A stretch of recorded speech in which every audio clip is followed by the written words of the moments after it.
Will Smith and Martin Lawrence are bringing us Bad Boys 3. On Thursday night we were just here minding our own business when Martin Lawrence and Will Smith shook us out of our sleep with the announcement of the decade. Bad Boys 3 is happening and the whole world is excited AF.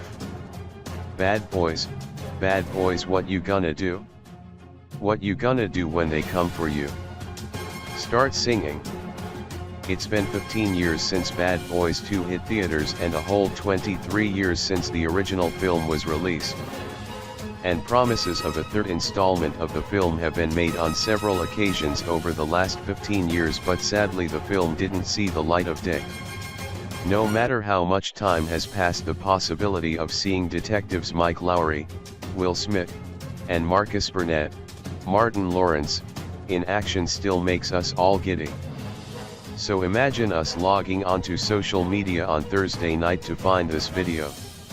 Nothing could have stopped the excitement and buzz on the streets. The joy was too much.